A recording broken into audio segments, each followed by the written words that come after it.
Hi everyone and welcome back to Tahr Talks. So today is a very interesting episode and we have our president Mr. Jacob Thomas with us. So I know Sir likes a lot of podcasts and he's the one who gave the idea for Tahr Talks. And I would like to start by asking a question. So Sure. why do you like podcasts so much? Great question to start with.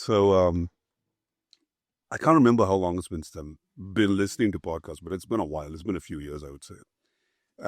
So first, let me tell you something that just happened recently. I want to say in the last 1 month. So I don't know if you watch a lot of American television. There's a very popular show called The Late Night with Stephen Colbert. Yeah, You know who that is? His show got canceled, yeah, right? So I was listening to another podcast about the fact that his show got canceled and what does it mean. So very interestingly, so just to give you some context, right? So the way I look at podcast is to radio what YouTube has become to TV, right? As in it's on demand, the content's always there. You might watch it live or you can always go back and watch it. yeah, So that's how I kind of view a podcast. But what I find interesting about what happened with the Stephen Colbert show being canceled. So here's some stats, right, which actually quite surprised me when I was listening to that whole news story. So it takes, I believe, 120 people to produce that show with a budget of approximately $100 million a year. And they've been running at a loss for, I believe, the last 10 years. yeah, So a lot of people thought that when Stephen Colbert's show got canceled, it was politically motivated, as in, there was some controversy behind his cancellation, but actually it actually came out of money. They just weren't making enough money doing it.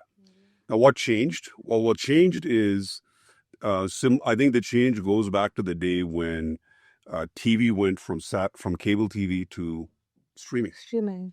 So that just shifted, where your audience was consuming their content. Just like how, newspapers are going out of business, Yeah, right? So I kind of feel like this change started a long time ago, but now you're starting to see how this shift has happened. So one was budget. So you should ask the question, well, what happened? Why isn't Stephen Colbert's show making money? yeah, Well, they lost viewers. So what happened is they weren't attracting any new viewers, younger viewers especially. And as the population was aging, there were fewer and fewer people tuning into late night TV. That's what happened. Now, the interesting thing, the podcast angle here is, so what is going to happen to Stephen Colbert? Is he going to be unemployed? No, actually what's going to happen is, so he's already got a platform. He's got a brand. yeah, He's got content, and he has people who know how to put the content together. But now it doesn't take 120 people to produce a podcast or a video cast in this case.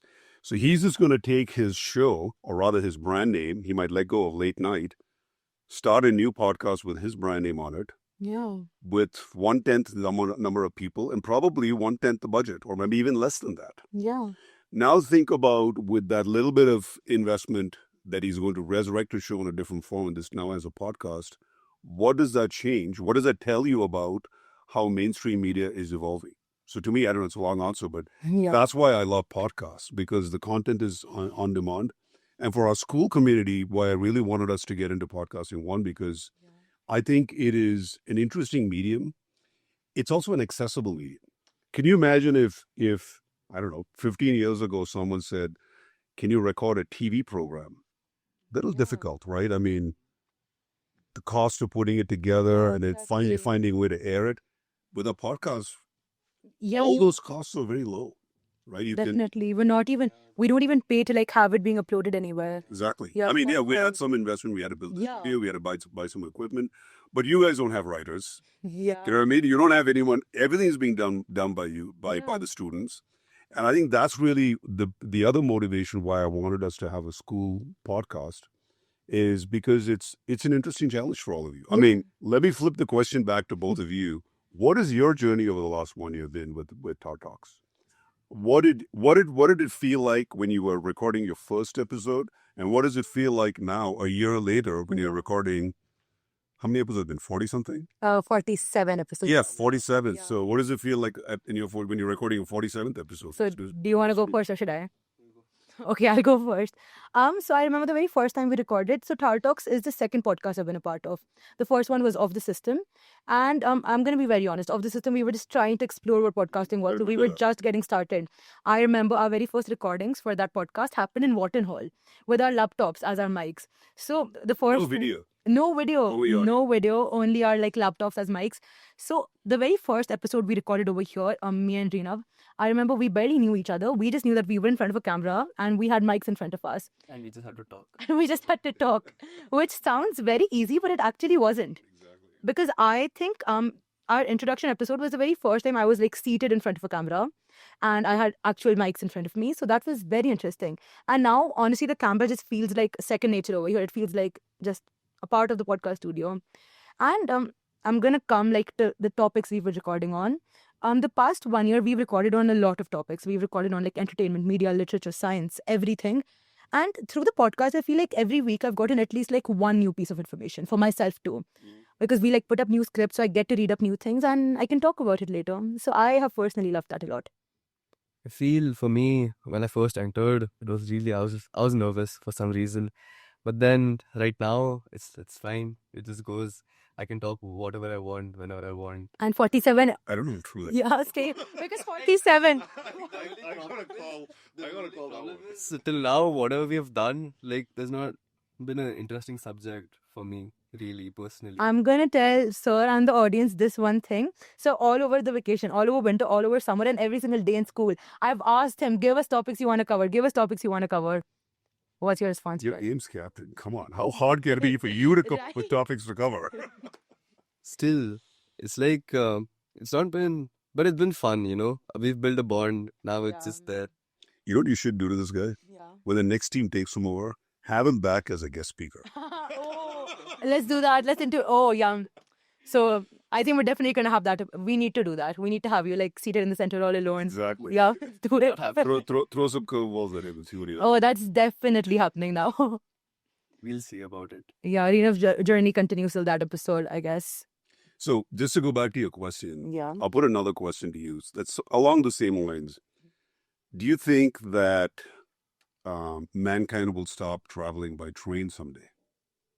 No. No, not at all. Why not? Do you want to take this or should I? You know, I want Yeah, I want him to take it too. the audience wants to as well. Okay, so a train journey, you can see through everything. You can see through the scenery and you can experience the whole journey.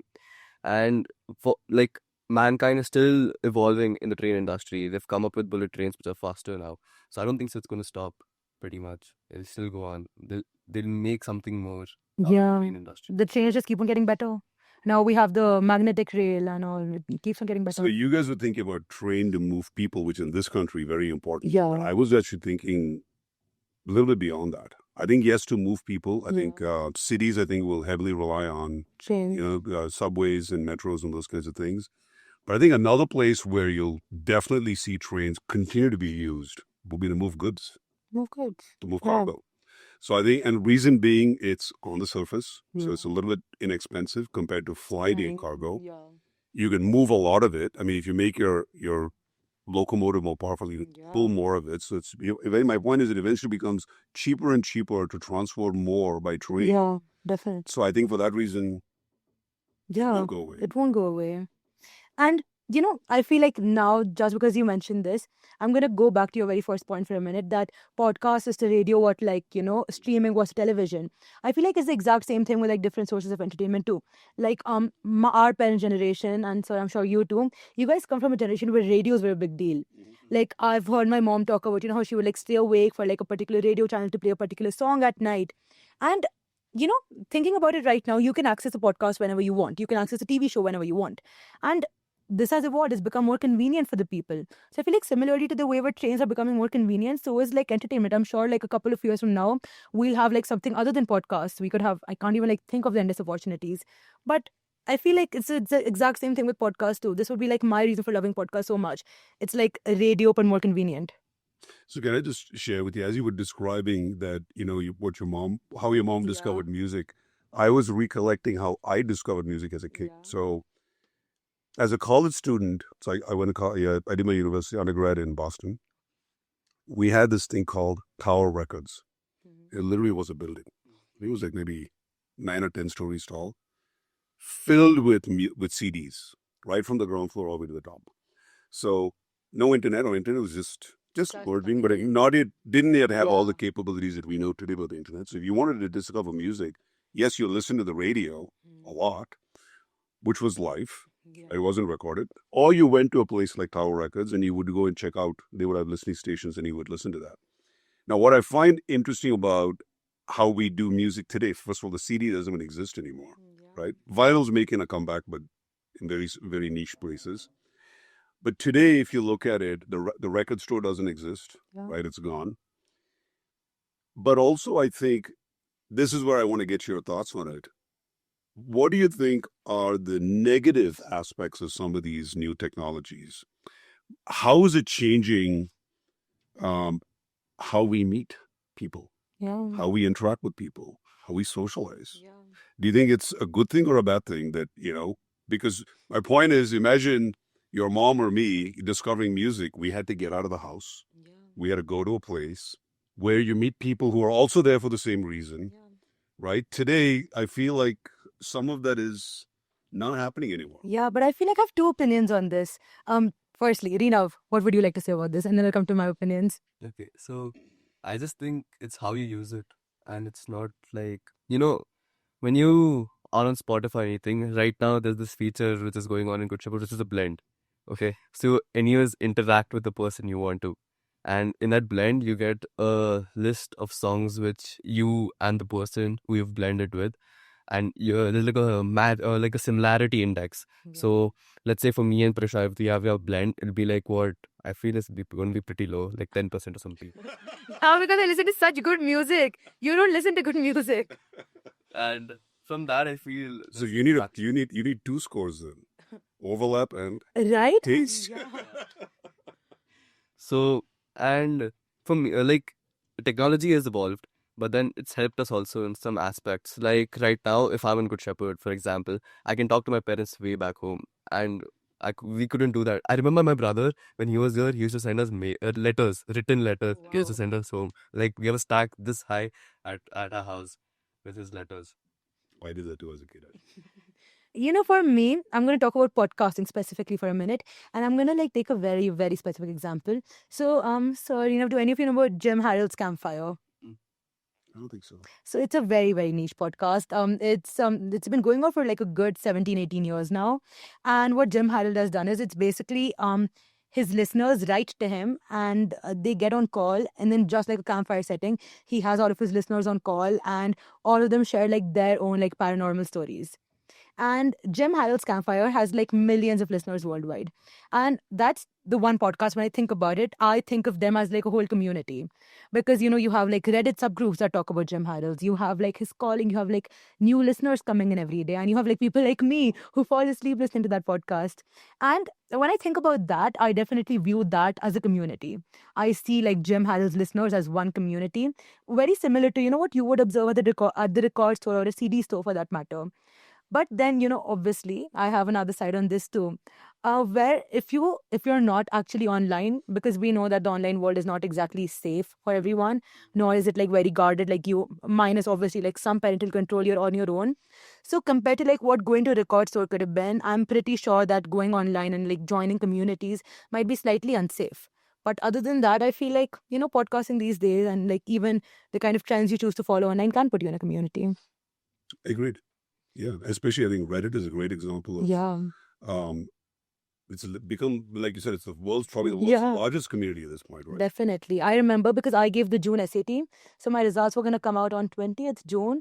And the way I got to know my results were out is because my entire Reddit, like I had my whole For You page like blowing up, results are out, results are out. And yeah, it's good to know that there are so many people worldwide going through the exact same thing as you. So I'm going to actually throw this question back to you now, because you've experienced both of it. You've been to record stores and you've also been online now. Oh, how do you think community engagement has changed? See, I think community engagement, I think two things, right? I think you'll have to define community in the modern context because Okay. it's digital. I mean, what I mean by that is imagine what it's going to be like to talk to somebody who is maybe like 20 years in the future, for someone who's born in a world where AI is just there. Yeah. You know, like the internet. Like the internet was born for me, but for my kids, they can't imagine a world without the internet. Yeah. So I feel that the one is the transition of what do we know what community was and what community is becoming. And I think, like you said, today most community engagement happens online, Yeah. right? Whether it's social media or a Reddit platform, or even, to be honest, a gaming community. Think about Yeah. all the digital gamers out there and the number, and because you have a chat function within that, you can. So you may not even know each other. In fact, you might never meet this other person, but you engage with them, right? You find common ground. So I think that's an interesting thing of how the size of communities has become bigger because of digital worlds. Finding people with common interests is easier. So that way, community reach and community engagement, I think, has become a lot easier versus before that, everything had to be done physically, right? So if you wanted to get the attention of people who belong to community but weren't connected, think about the level of effort involved compared to today. Today, it's a lot easier to do that. But to your point, it also has negative aspects. In fact, my favorite example, I would say, is you must have heard of the Arab Spring. No. No? So the Arab Spring, gosh, how long did it happen now? 10, more than 10 years, 12 years, something like that. It was interesting because it was already happening, as in the political revolution, the citizens of those countries already questioning their leaders, but not being able to do anything about it. And it had been precipitating for some time. And I think the Middle East was an interesting place because of that. It still is. But the Arab Spring really started with one Tunisian fruit vendor who, I won't get into the whole story behind it, but he got so frustrated with, with the oppressive way in which his regime was ruling the country, and he couldn't support his family anymore. He was so frustrated, he self-immolated. He burned himself on the street out of sheer frustration. That moment was the tipping point. That really what sparked the Arab Spring. Now, Yeah. actually, all it took was a guy standing on the street who took a video of that and posted it on Twitter. That image of seeing this Tunisian fruit vendor burning on the street, and of course, this guy put the context of why he did that. That really angered all the people and said, "That's to me." It's I don't know if you heard the phrase, the straw that broke the camel's back. Yeah. That was the straw that broke the camel's back. For people, it was that moment. My point is that one tweet, so many people saw it, forwarded it, reposted it, commented on it. Yeah. It just within I'm talking within a few hours, it ended up getting so many people enraged about what had just happened. Yeah. They overthrew the government. They overthrew the Tunisian government. They also overthrew the Egyptian leader, Hosni Mubarak, who had ruled Egypt for 30 years. Imagine he had to step down as a dictator. So some good things happened, some bad things happened. The Middle East hasn't recovered from it. But what I'm pointing to is that's how powerful today's community is. It's much larger. It's digitally connected. But I feel it's much more powerful than before. I mean, look at even, for example, as recently as I think a couple of weeks ago, within the last 2 weeks, all the citizens of Israel took to the streets protesting against, their government's plan to go and basically wipe out the rest of Gaza, to get all the Palestinians to leave. And they said, no, don't do that. Instead, get us back our hostages. Yeah. So I thought that my point is these images today are so powerful, but I think what is enabling that is social media. It's the online world. Community engagement. Yeah, definitely. I'm just gonna add to that because we are part of the youth. So for a lot of us, we spend a lot of time on social medias, Instagram, like we scroll through it so much. And I feel like the one difference, as you mentioned, that has, made in like the world is the fact that people have started posting stuff that matters online too. Like how many of us over here know about what's happening in Israel, Gaza because of social media? We know what's happening in Russia, Ukraine because of social media. It's very secondary whether it's truly accurate or not. But what matters is that a lot of us are at least finding out what's going on in the world and we're getting information inside. And for a lot of us, I feel like as a generation, we don't really watch the news anymore. That's something very rare for us now. Honestly, I don't either. Yeah. So watching the news is a little rare for us. So, we have so many online platforms. For example, I have like a Times of India and a New York Times subscription. And for that, you open up your laptop in the morning, and the very first thing I'll see is like so many emails from Washington Post telling me like all the top headlines. And it's really kept a lot of us very engaged. Very true. I'm so glad you're doing that. But Yeah. in fact, to be honest, many times I may not even read the article, Yeah. but just reading the headline, a little excerpt that says enough to get yourself. Exactly. Like if I just read the headline, then later throughout the day, whenever I have time, I remember to just type it in and read up about what's happening. Yeah. You ever take the New York Times quiz? Actually, no. I tried. I'm not good enough at those. No, I try it No. every week. Yeah, I've tried. I'm I not. do it every week. It's fun. So I'm gonna ask you. I'm gonna go a little more specific because I remember having a conversation about this with you way earlier, and this is about National Public Radio (NPR) going from being a radio show to now having a podcast. So this is like one very specific transition that I'm pointing out right now. And I know that you are an NPR listener yourself. So do you think that a transition like this has been able to like gain more listenership than what they had over radio? Definitely. Yeah. I mean, I'll use my own example. So you're right. I've been listening to NPR from the time I was a college student. And even when I lived and worked in the US, I traveled a lot. And it's so funny you mentioned that because usually when I got into my rental car, the first thing I did was I would put NPR on.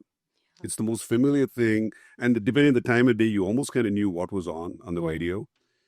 So when I was planning to return to India, I don't think I thought about it immediately, but I can tell you the moment I realized, okay, I'm moving to Yeah. Empower, Yeah. I was like, how do I keep in touch with NPR? And sure enough, all their stuff is on a podcast. Yeah.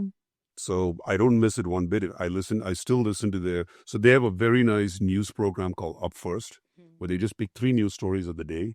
And in a span of roughly 9 to 12 minutes, I should say, they cover these 3 stories really well. So I listen to that every morning. Yeah. This again, podcasts make radio so much more convenient. So, because you just mentioned that you've been listening to podcasts ever since you were in college, how do you think that has shaped you as a person over the years? So not since college, because podcasts came much later. Yeah. Um, Like radio shows and like audio. so I would say NPR, actually, NPR is a great Yeah. example. So I think why I loved NPR so much, I think, there's something for everybody on NPR. So we talked about music, for example. Yeah. So one of my favorite shows on NPR is a show called All Songs Considered.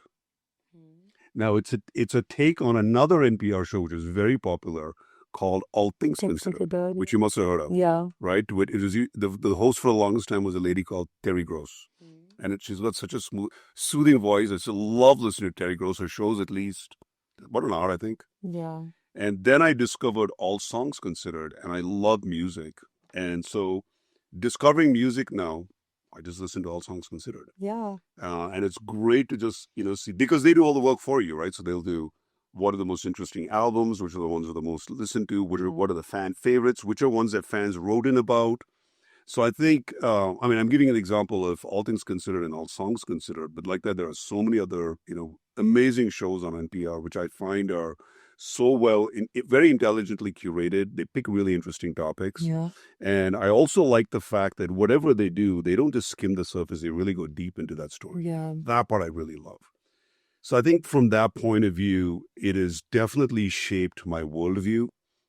It has shaped my understanding of what are some of the, radical changes that are happening across the world, whether it's culture, whether it's art, whether it's politics, whether it's religion, Yeah. whether it's education. I think all these things at some point, somebody in that spectrum is looking at what's happening there. So I think it's definitely had a huge influence on me, which is why even today I still listen to it. Yeah. If I think maybe the one thing I've changed about my podcasting listening habits, which I'm sure a lot of people have done, is they listen to it faster than normal speed. Yeah. Right. Which again, my point being, so if you have just that much time, available to you to consume information, I find podcasting so amazing because you can consume a lot more in a shorter span of time by speeding it up. But yes, you also know how to pay attention, which also I like because it improves your focus. Definitely. It helps. I'm multitasking usually. I'm doing something else, but the thing I'm doing, usually getting ready in the morning or something like that, is a mindless activity. I don't need to think about what I'm doing. So I'm able to do that while I'm also learning something. For Tahr Talks, it's basically people, the viewers, you have to go to 0.5. No, I don't speak that fast. That is not true. Wait. So you listen to Tahr Talks. Do you think I speak too fast? Not at all. Yeah. This is how podcasters should be speaking. We should be speaking fast. You know, it's so funny you say that. I think I was listening to one of my a podcast I listen to very often on a different device where I hadn't sped it up. And so my wife walked and she said, "That sounds so different. What's different about it?" She couldn't figure it out. And it had, because of when you speed it up, your tone is slightly higher. Yeah. You know, there's no pausing. So it sounds quite weird. If you're not used to it, suddenly it sounds actually quite weird. No, I would say this. So this is something Greenav loves to bring up. But how I initially started listening to podcasts was basically during COVID, because I would sit in my room all day and I would paint a lot, and I needed like some activity while painting. So that was podcasting for me. So I would like just listen to some good podcasts and mindlessly paint for hours. And I feel like, in that sense, to me and to so many other podcast listeners, podcasting has been very, very comforting too. Like, at the end of the day, I still listen to a podcast before going to sleep, because it's like you've had a difficult day, you've studied so much, you worked so much, and you listen to a podcast and you listen to like something else, you listen to someone else and you get to unwind for a bit. Yeah, especially spent the whole day talking. You don't want to talk anymore. Yeah, I agree. And you also don't want to read. You're probably too tired from doing that. But yeah, I love podcasting for all those reasons. No, Reenav does not listen to any podcasts. But so, if you had, like a newbie like Reenav, if you had any podcast suggestions for him, what would that be? First, I'd ask you, I don't know, tell me 3 things you're interested in. See, sports, food, and something funny. I think there's plenty out there. So much to discover. Yes, just sports, by the way, you're going to find tons. I'm not much of a sports guy, so I don't listen to I'm not really interested in listening to podcasts. I would rather start a press. No, I think you have to look at it differently. Why am I listening to podcasts? Because I love to learn. I like to be informed. So if I'm curious about something, I'll go seek out a podcast about it. Yeah. Right. So I think I've mentioned to you one of my favorite podcasts, a guy called Scott Galloway. Yeah. Now, what I like about him is very intellectual. He's very well read, and he's got an amazing team behind him. He's an educator. He's actually a professor of brand strategy at New York University Stern, the Stern School of Business. And as I've been listening to him for so many years, I've also learned about so many other motivations he has as a person.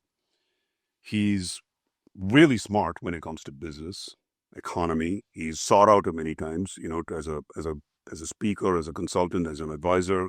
He's an entrepreneur. He's done all this. He's got tons of business experience.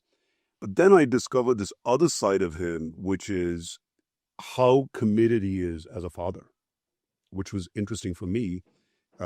Being a dad myself, it was interesting to hear another dad's perspective.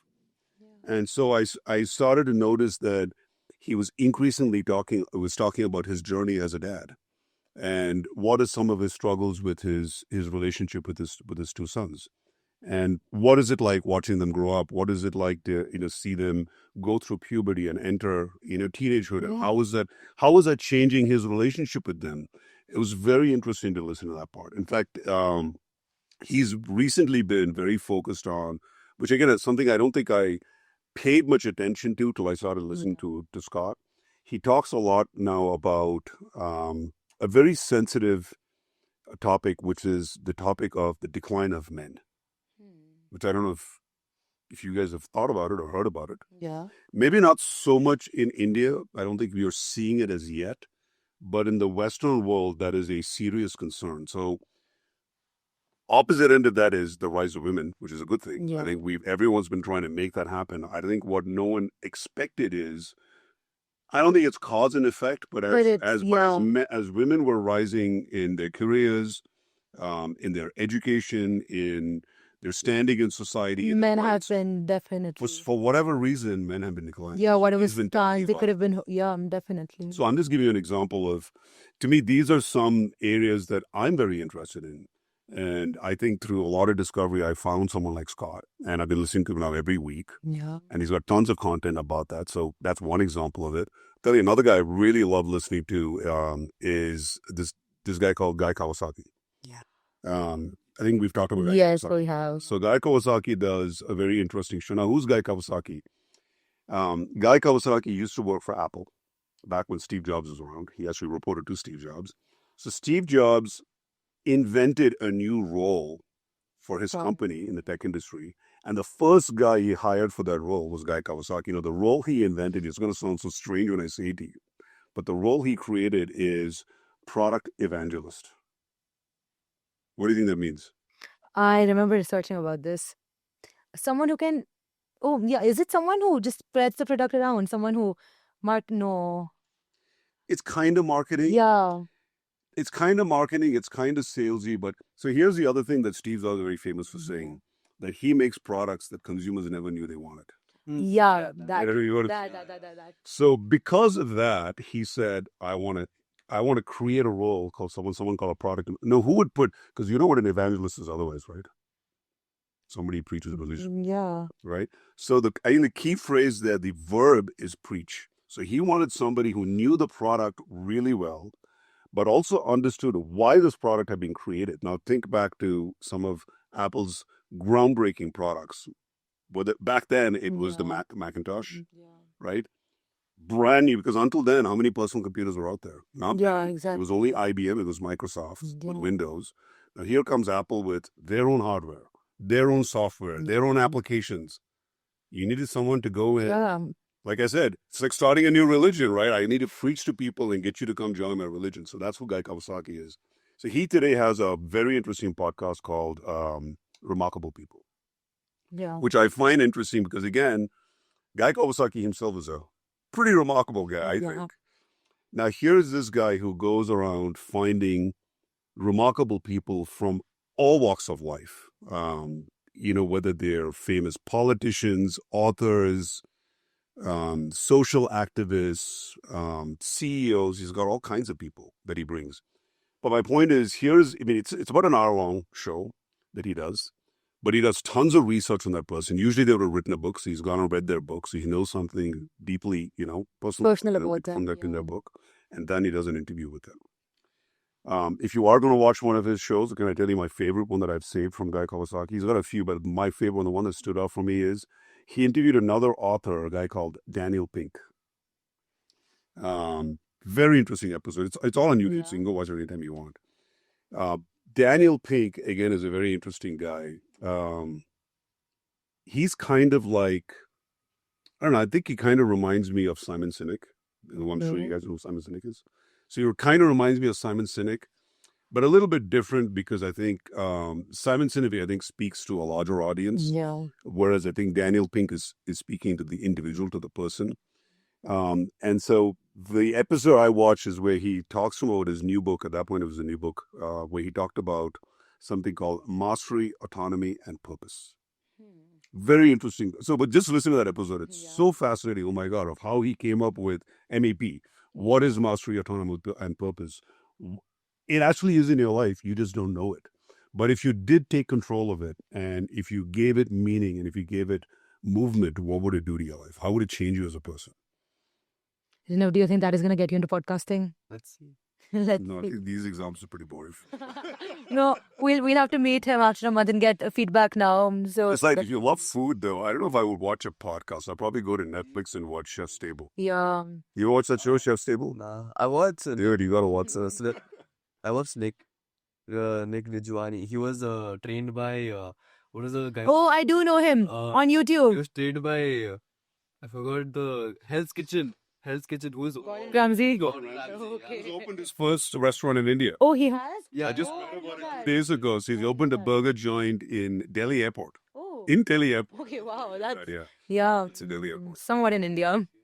No, but if you like cooking shows, you need to watch. I personally find MasterChef to be so relaxing. So relaxing. Can I tell you another one I absolutely love? Yeah. I was so addicted to that show for the longest time. Another show called Iron Chef. Oh, I know You watch Iron that Chef. show? Yeah. Also very interesting. You ever hear of it? Can I just take 1 minute? Yes, we would love that. So awesome. So Iron Chef, I mean, there's a lot of pre-prep, but they don't. Yeah. The show itself is recorded in a different format, with a different approach. But really, it's a competition between two chefs, two really good chefs. Yeah. But you have to make, I think it's a 4 or 5 course menu. Yeah, it And is. every course has to have one ingredient, which they will tell you what that ingredient is right when the show begins. So you have to make sure that that one ingredient is prominently Yeah. featured in every course that you make, and it has to be like a 5-course dish. My share was 5, maybe it's 3 or 4. I think it's 3. If I'm Yeah, right, I remember 3 or 4. three. It's not 5. Yeah. It's like a 3 or 4-course meal, but you got to make sure this ingredient is in it. It's very interesting. Like imagine having, I think one of the days, one of the episodes, I think one of the ingredients was like garlic. Yeah. Imagine making dessert out of garlic, and he does. The guy does. It was amazing. So watch that show. Okay. You'll like it. And if you want like something not so relaxing, watch Bake Off. Bake Off is never relaxing. All the all the Bake Off participants, because they're always so energetic and they're so competitive. None of the baking shows can be relaxing. So I'm gonna ask you like very quick like icebreaker questions. Sure. Audio podcasts or visual podcasts? I think I've just been listening to audio, so Yeah. I'd not really thought about watching video. I've watched it a couple of times, but to be honest, I think I just stick with audio. Apple Music or Spotify? I've been on Apple Music. I've never really tried Spotify. I'll be very honest with you. The only reason I did that, Yeah. in fact, for the longest time, I resisted becoming a subscriber. I just wanted to own all my music. But yeah, once you discover it makes no sense to buy music anymore. So Apple Music was one of the first streaming platforms to stream in high def audio, Okay. Yeah. which Which That's is big like difference. it does definitely. It's so interesting that you just mentioned the owning your music and streaming on streaming services part. Firstly, because this is a very famous SAT text we keep on getting Oh, really? about buying music and streaming music. And secondly, how do you? I'm gonna just get your specific opinions on that, because obviously you belong to like both the time periods where you used to buy your music and versus where you like stream it now. How do you think that has changed your relationship with music and like listening as a whole? So, like I said to you, right? I think earlier, if let's say you listen to something on the radio and you liked it, and now you want to listen to it whenever you feel like it, you had to go buy it. So your method of discovering music was different. And once you discovered it, now let's say you did go to the record store, chances are they didn't have it. That happens Yeah. sometimes. They'd be like, sorry, we're sold out. So you wouldn't be able to get it. So I think that's the big difference today is first of all, I'm sure everyone's got Shazam on their phone, Yeah. Yeah. right? So that's an interesting way to discover music. So you could just be Okay. somewhere. You hear something you like, just pop Shazam on, you find who it is. Yeah. Shazam will then take you directly to the store. You can download it, you can buy it, you can stream it. Yeah. So it has changed. I mean, I think I'm discovering a lot more music because of that. I'll tell you another interesting thing, like you were talking about playlists. Yeah. So I've got some of my friends who listen to my music in my house, were like, dude, please share that playlist with me. So it's interesting how those things are, again, the social Yeah. community engagement part of it has changed the way, your relationship with things like music. It's so funny because I've been using Spotify for a very long time, and you have your profile on Spotify and you have your account and people can come and follow you. Now, because of how long I've been using Spotify for, I've never really bothered about all of this. I've always created my playlist, downloaded them. But then I see so many of my friends who actually, actively like curate their playlists on Spotify, and they love to make their playlists public because they want other people to listen to it. And I find that to be so interesting because it's like Spotify is turning into a social media platform. I think everybody is, right, if you think about it. Yeah. Almost everything you're doing today has some element of social connect. Yeah. What was I thinking using the other day? Almost every app now has like a message feature. Yeah. To be honest, I feel it's also getting to the point where it's a bit overwhelming because you are now getting messages from so many different places. I find it hard to keep up with it, but you're right. There's a social element to everything. Like I know games. My brother, he's 11, and I know games that they play that have like chat rooms and app messages, and I find that to be so weird. But yeah, it's good for the kids. I feel like if they're doing it correctly, if they're being monitored, to be able to connect with so many other people online. It's just normal now. Yeah, definitely. Like I said, it's almost like if the app didn't have it, you'd almost wonder to yourself, why not? Yeah. Yeah. So sir, I'm gonna ask you like a couple of last questions. So as you know, and as the audience also knows by now, we would be handing down Tahr Talks very soon. So we have a new team in place. We're gonna ensure you get to speak to them later. But so, what's the one piece of advice you would give to the new team? So I was just chatting with them, in fact, just Yeah. before we recorded. The one thing I have been talking to them about is I would love to see that team also own all the post-production work. Yeah. Because I think there's tremendous learning that comes from that. Lot. Because I think, in fact, I almost have a hunch that had you guys also been doing your post-production, you may have probably rethought how you actually did your recording itself. You know what I mean? I think you would have rethought No, the whole definitely. process because of that. It's a much. I think it's a large team. I think there's like over a dozen kids who are now involved in the next version of Tahr Talks. So it's a good team. I think they've already identified who the two hosts are going to be. But yeah, I'm interested to see how they're going to tackle the post-production work.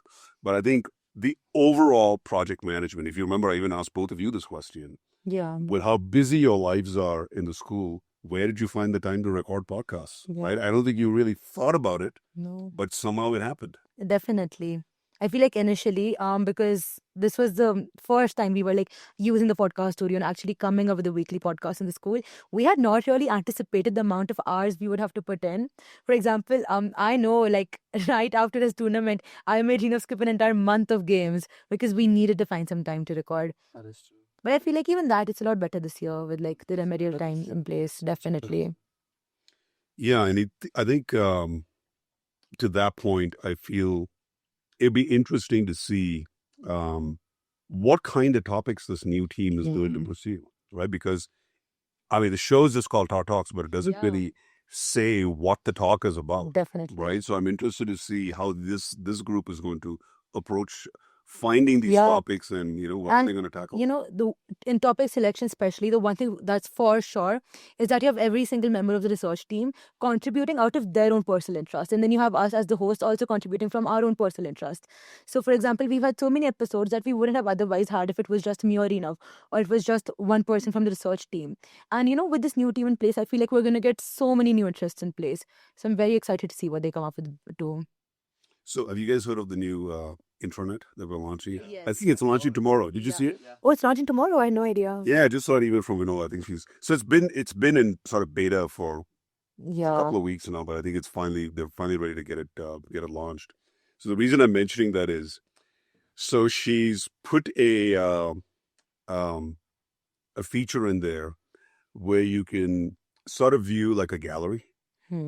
But if we had a very interesting talk about it. So she's put the gallery, and she said, I think she showed it to some students, and I think all of them said, "Well, we want to comment on the pictures." So that feature is there. Oh, okay, wow. So it's going to be interesting to see. My point is, there's another element of socials. Yeah. Which you get to. No, that sounds so interesting. Now I'm going to go check this out tomorrow. Yeah, it does. Yeah. Believe me, it's come out so beautifully. I can't wait to see it. Definitely. The life it takes on. And that's the thing with like Tahr Talks too. We have in a podcast where we've obviously had guests, but it's mostly just been me and Rina like talking, mostly just me talking. I would like love to see how this would be like something I would tell the next team. I would love to see how they can genuinely involve more students into it. And I don't mean by just giving them like segments to come and talk on, or by just giving them like other podcasting opportunities. I mean like genuinely like integrating like real time feedback from the students. I've seen like so many other podcasts do this where they like listen to their listeners and like read out messages from the listeners, or they like share stories given by the listeners. And I would love to see our school community being engaged in the podcast in that way too. Great idea. Yeah. But I think with the intranet, you guys could do that. Yeah, we could have a section maybe. You could even invite opinions. Yeah. You could do polls. I think there's already a poll. I think the poll I saw on the new intranet is, if you could have any superpower, which one would it be? And I think there's like 5 choices that you could pick from. Oh, okay. And I chose teleportation. Okay, I was just going to ask you what you would pick. Yeah, I think it was being invisible. Telekinesis, I think it was another one. I come up with the other ones, but teleportation seemed like, a very useful one. Very useful one, yeah.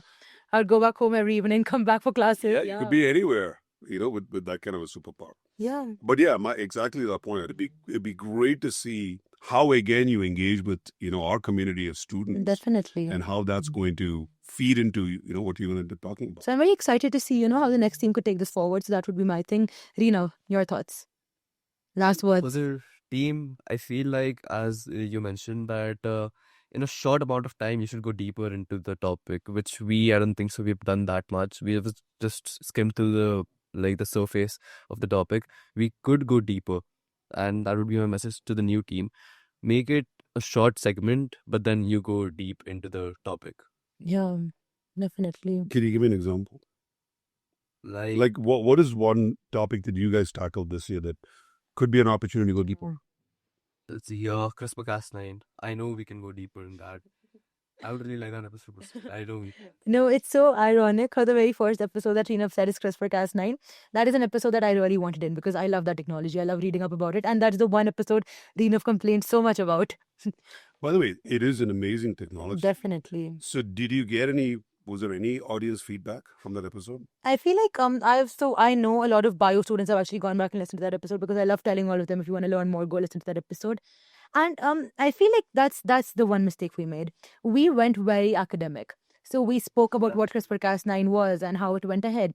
But then the one piece of feedback, which I'm sure so many listening to right now would also resonate with, is that they want to know how it applies to real life, how it could impact them as listeners. So instead of finding out what they were from a bio textbook, they would want to find out how it impacts them and their daily life and what they could plan out in the future. So that is something I feel like we should look into. I definitely agree. In fact, the reason I found what you said about CRISPR interesting is, to me, I think CRISPR is one of the forces that is shaping the future of medicine. Yeah, definitely. Right. So do you remember one of our TED speakers who spoke about STEM? Yes, I do remember. Nirupama, Miss Nirupavyas. right? Nirupama Vyas. Yeah.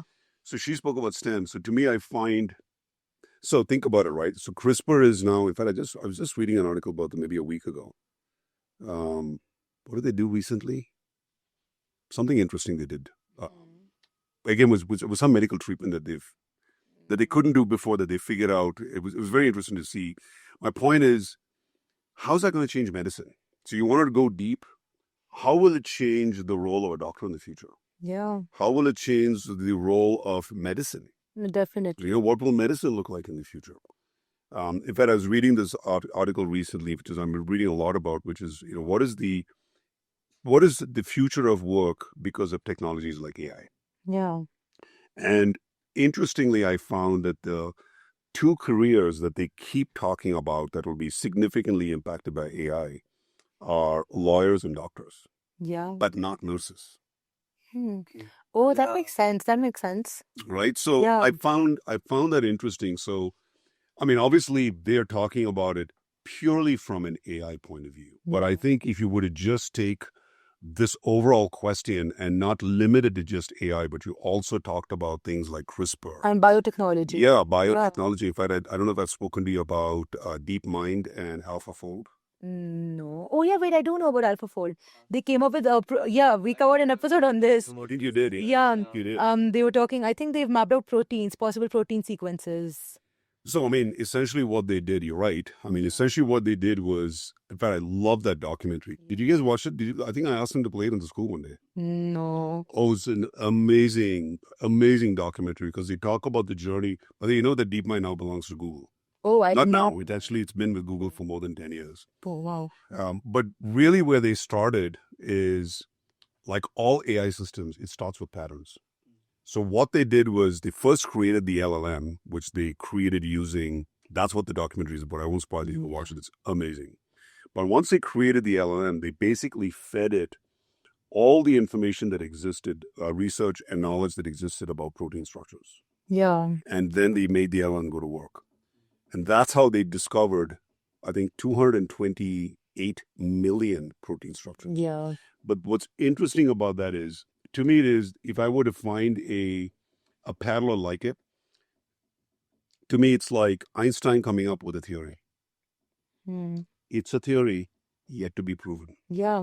Right. And the kind of space and potential for scientists in the future to, come up and actually formulate these proteins and study them in the body itself. Correct. Very interesting. What DeepMind and AlphaFold has done is they've come up with these protein structures, but in reality, we don't know. Some of them might just be hypothetical for now. Correct. Yeah. What is AlphaFold saying?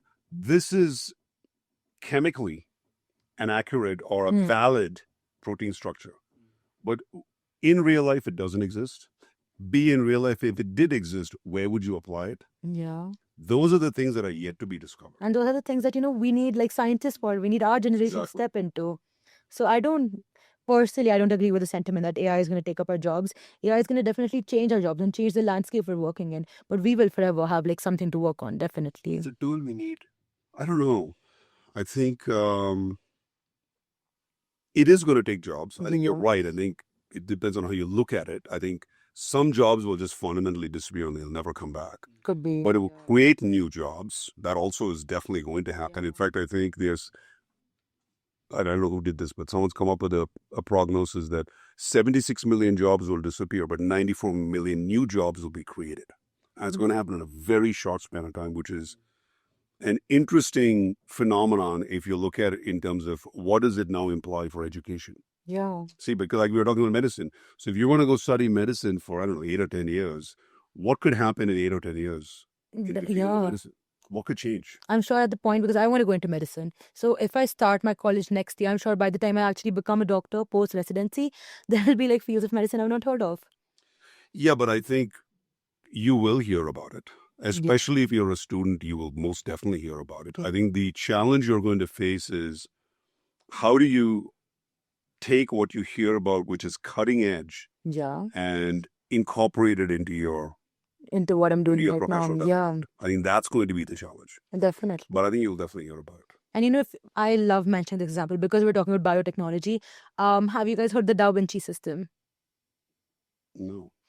So it's basically a system for remote surgery where you... you're talking about intuitive surgical systems. Yeah. Oh, yeah, of course. I'm very familiar with it. But do you know that they're doing that in Coimbatore? Oh, okay. Well, I just read an article. Actually, I was shocked when I saw this. Actually, not an article. It was a billboard in the Coimbatore airport. Oh, They just performed their 1,000th knee robotic surgery, I think like 2 months ago. Yeah. And I feel like when I think about a system like the Da Vinci, so how it's been working right now is you have the patient in the center of the room and you have like a lot of robotics arms. You have like an entire robotic system around the patient and the doctor is seated somewhere in the corner of the room. You have a doctor with like an entire, like it almost looks like a gaming console. And now currently, the patient and the doctor are still in the same room. But let's think about how we could apply this maybe like 20 years down the line when it comes to like trauma centers or like war zones. Because currently we have organizations like MSF or like Doctors Without Borders that actively like send doctors out to like such areas. And while this is obviously such a noble cause, I'm personally very passionate about it. This is very risky.